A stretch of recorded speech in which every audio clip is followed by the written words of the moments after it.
Greetings! Yes, it is I, the mustache man and myth, Tim. Yes, it is I, Tim. And I am here for a brand new video to give you. Yes! Pietro, what are you doing in my studio? What? No, I am Tim. No, I'm Tim. You're Pietro. What are you doing here? Get out. This is not how we do videos. But I wanted to do video. What is big deal? What's the big deal? I'm the one who's supposed to do this video. Get out now. Okay, fine. You win. But I will be back one day. You hear me? I swear to this on everything in my mother's craven. Sorry about that, folks. I don't know how he got in here. Anyway, it's me, the man, the myth, the mustache, Tim here, and I got a brand new video for you. Welcome to part 4 of What If Deku Had a Full Count on Quirk. Please sit back and relax because you are in for a treat. That's what I was going to say. I told you to get out of here, Pietro. Go! Anyway, enjoy the video.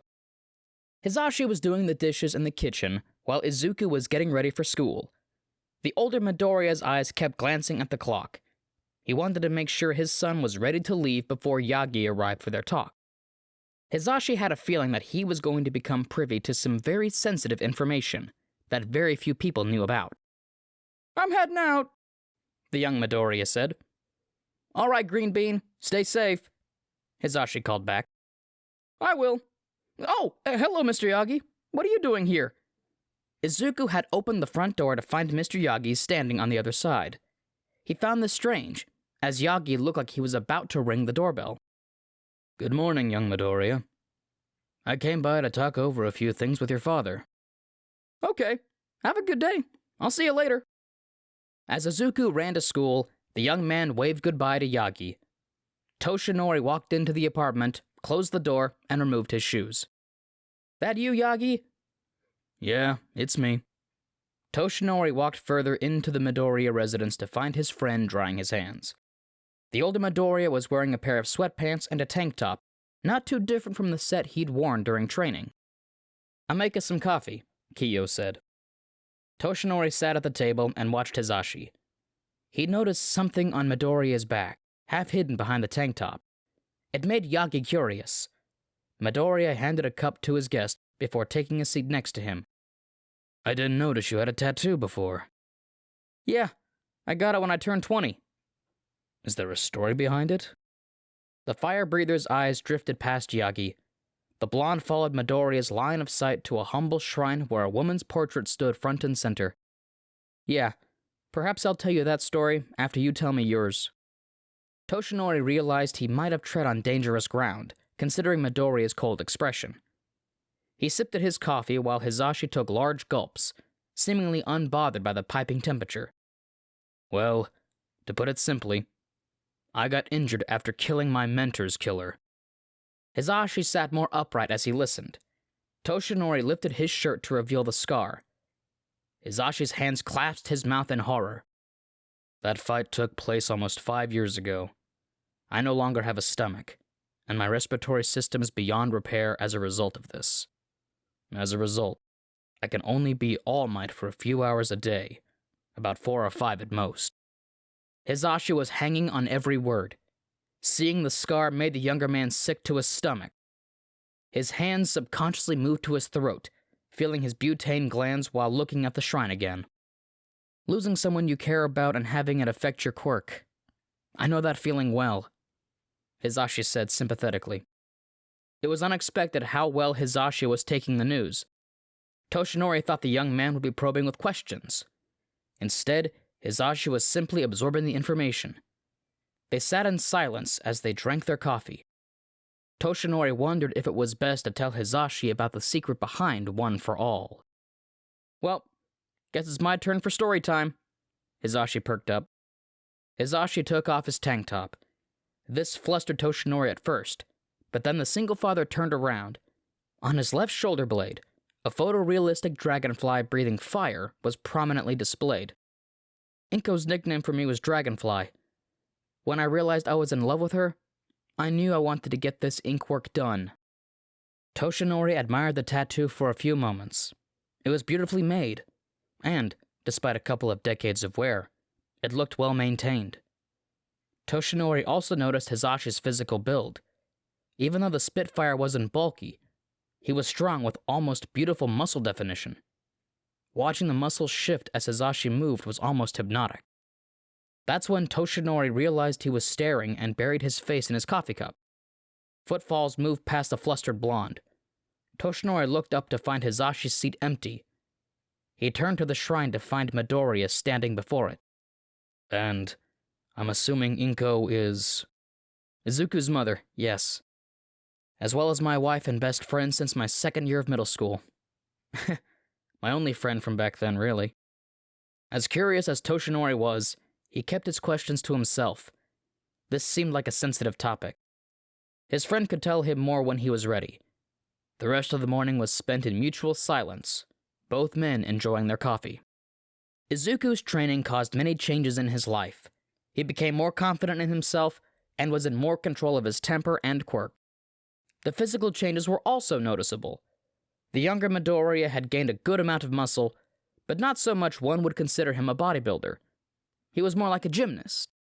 Calluses covered his hands from combat training. Izuku was proud at how far he had come, and his father was just as proud, if not more. The pro-hero's son wasn't the only one who changed. Bakugo had been keeping more to himself since the sludge villain incident. Izuku was grateful for the lack of bullying, but he was also concerned. He tried to talk to his frenemy once. However, the blonde told him to piss off. Despite that being a typical response from Bakugo, it didn't put Izuku's mind at ease. The awaited exam day had arrived. Izuku Midoriya was giddier than a kid on Christmas as he walked onto the UA school grounds. He was confident in his skills, stronger from his training, and he had a wonderful homemade breakfast. Nothing was going to stop him.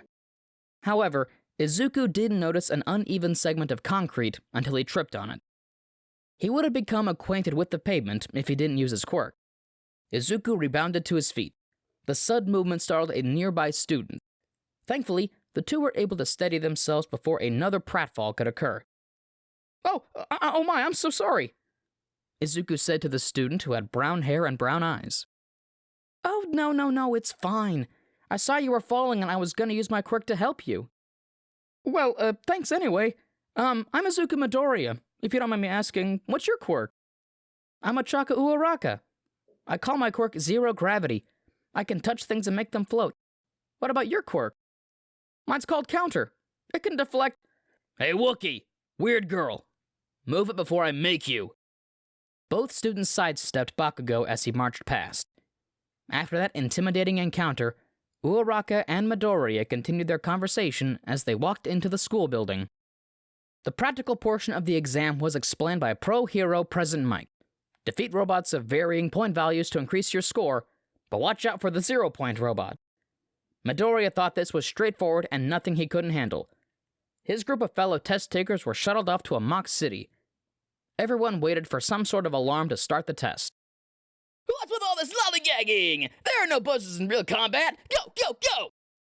Izuku was toward the back as the swarm of teens poured onto the testing grounds. For a bird's-eye view, he climbed and bound his way to the top of a building. A couple of one-pointers were patrolling a side street. After sliding down a drain pipe, Midoriya got the drop on one of them and took out its optic sensors. The robot swung at the student blindly. Hands outstretched, Midoriya countered the attack.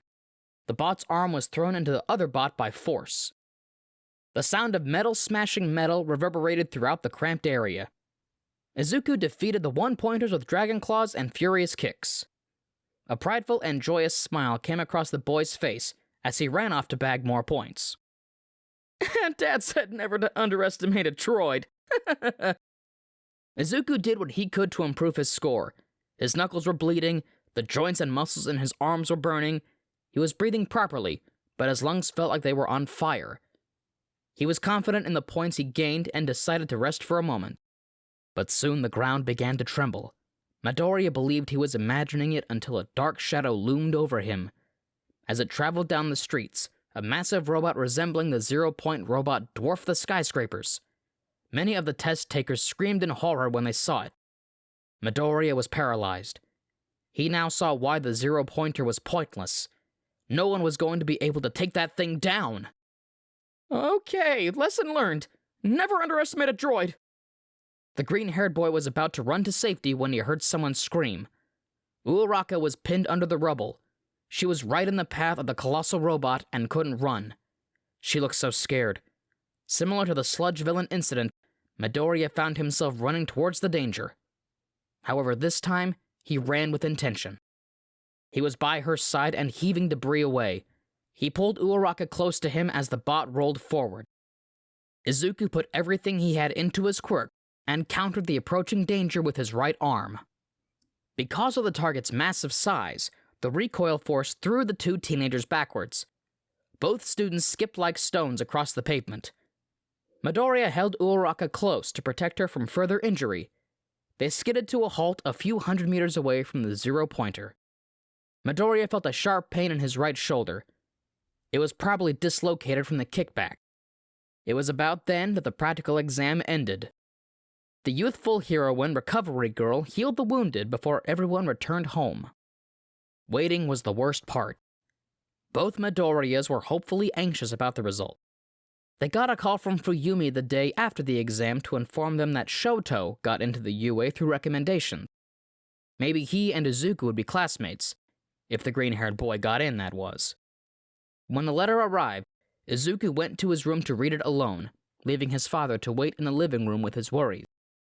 Hizashi bounced his leg and bit on a pen while he sat on the couch.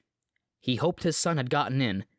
Acceptance into UA would give him an advantage in hero society based just on reputation. Something sticky dripped down Hizashi's chin. The pen had exploded in his mouth. He hurried to the kitchen to clean himself up after gagging on the ink. Izuku walked into the living room just as Hizashi returned. The Spitfire was terrified as tears streamed down his son's face. Then, Izuku's face lit up with a smile. I made it! I'm in! That's my boy! Hizashi picked up his son and spun him around in a big hug. The trademark Midoriya tears were shed by both of them. I'm so proud of you, Izuku. Thanks, Dad. Do you think Mom would be proud too? Of course she would. She would be so proud, son. Izuku walked onto UA campus and found his classroom. He entered and found Bakugo having an argument with a blue-haired classmate. That was par for the course. Midoriya looked at his other classmates. His eyes went wide and a smile came across his face when he saw a familiar head of hair. Sho-chan! The green-haired boy practically ran to his cousin.